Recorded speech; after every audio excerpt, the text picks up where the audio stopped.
It was the summer of 1954, and the noonday sun was stopped dead in the sky high above the city.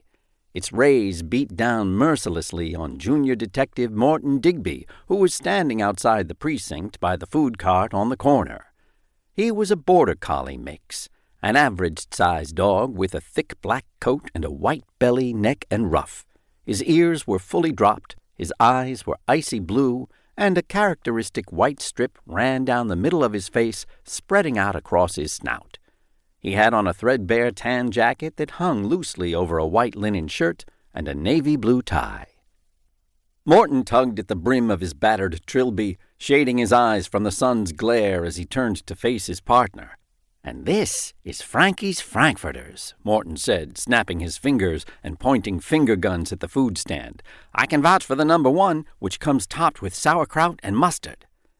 It was his partner's first day on the job, and Morton was giving him the lay of the land.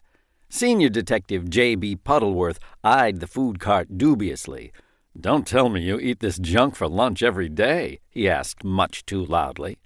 "Just about," Morton replied, casting an uneasy glance at the dachshund in the baseball cap, who was poised at the ready in the shade of the cart's umbrella.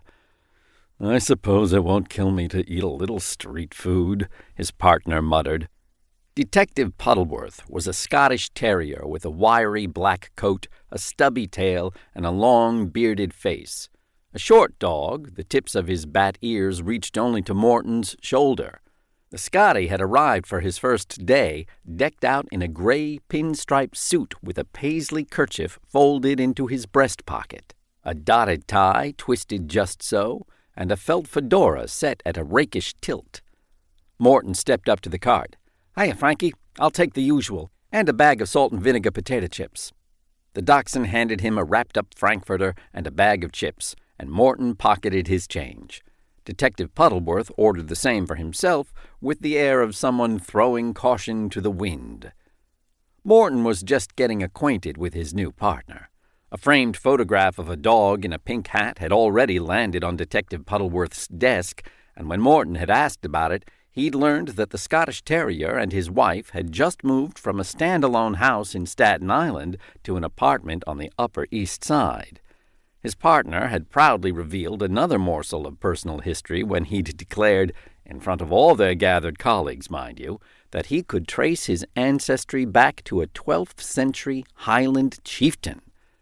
Muted laughter had rippled through the bullpen, and Morton had spotted one patrol dog making a finger-twirling motion near his temple. With their lunch in hand, Morton turned west in the direction of the nearby river and said, "Our best bet is to grab a bench over by the water."